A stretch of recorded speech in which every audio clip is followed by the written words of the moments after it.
men who were prophets to whom God was revealing His truth. They gave it to the congregation publicly when it was revealed, and then, of course, they would reiterate it again and again. What about knowledge? Verse 8 says that there is knowledge. If there is knowledge, what are we talking about here? Well, we're talking really about divine revelation again. This is communication of truth that comes from God. Spiritual knowledge, which you cannot know unless God discloses it. The world is full of people who think they're spiritual. They say, I'm a very spiritual person, as if they could ascend into the non-temporal spiritual realm and draw real, true conclusions. Of course, they can't. The spiritual world is closed to us. We have no access to it. Only God can reveal it to us. And so, if God does that, you might say that there were people in the early church who had the gift of knowledge. God disclosed His truth to them. They could look at the Scripture. They could listen to the prophets, and they could draw conclusions concerning the truth of God.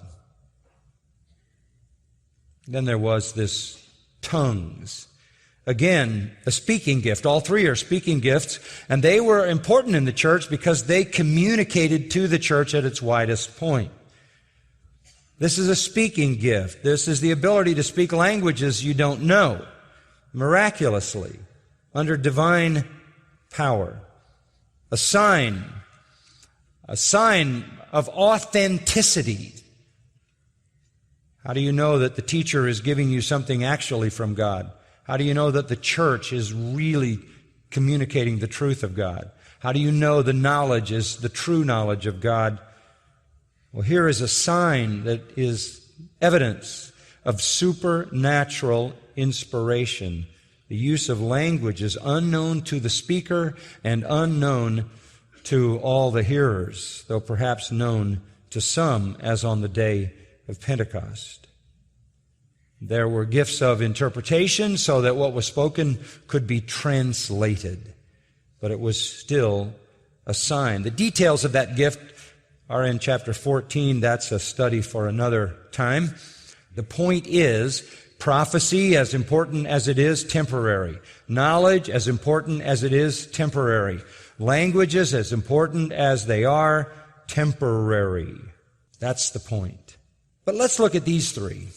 And I want you to carefully look at the language here because it's really important. Note an interesting detail in the passage. Knowledge and prophecy will be done away. Will be done away. Tongues will cease. Different verbs with very strikingly different meaning. Change of verbs. The first indication that tongues would cease before prophecy and knowledge is the change of verbs in verse 8. Now follow this. The verb form used in relation to prophecy and knowledge will be done away as katargeo, Greek verb. It's used actually 4 times in verses 8 to 11. And it should be translated, shall be set aside, shall be rendered inoperative, or simply shall be stopped. Shall be stopped. Something is going to stop prophecy and knowledge. Something is going to put a quick and immediate and final end to prophecy and knowledge. That's why that verb is used. In the middle, referring to tongues, it says they will cease. Pauo, a completely different word. This is intransitive. It takes no object. It must be understood in this sense. It will cease by itself. The forms of katargeo, it will stop, are passive verbs. You know what a passive verb is? That declares that something will bring its end.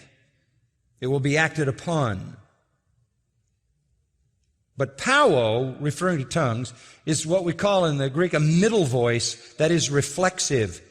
Something will stop prophecy. Something will stop this knowledge of all the mysteries, as it's referred to earlier in the chapter. But tongues will cease by itself. So you're intensifying the idea that the subject plays the role in the action. It literally ceases by itself. So we have two very distinct points to make here. Prophecy and knowledge, they'll be stopped by something acting upon them. Tongues will cease by itself.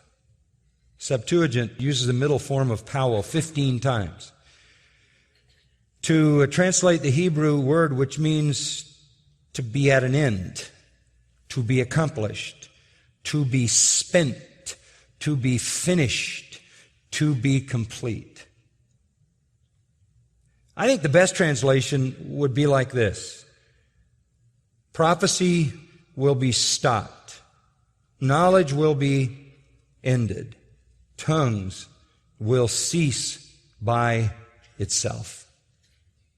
Now, why is this distinction made? And it's a very clear distinction. Why wouldn't the same event that stops prophecy and knowledge also stop tongues? Well, there's only one possible reason. The coming of whatever it is that stops prophecy and knowledge would stop tongues if tongues was still there, which means that they cease by themselves previously. It is important to observe that tongues are not among the things which Paul predicts will be stopped. Go down to verses 9 and 10. We know in part. We prophesy in part. Now he's dropped tongues. All he's talking about here is knowledge and prophecy.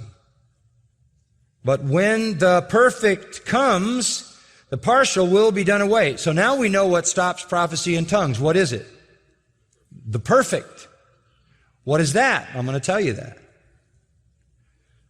When the perfect comes, it will stop knowledge, supernaturally given revelatory knowledge, and it will stop prophecy in the sense of supernaturally given revelatory prophecy.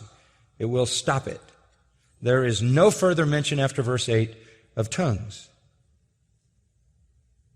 Tongues are not among those things that will be stopped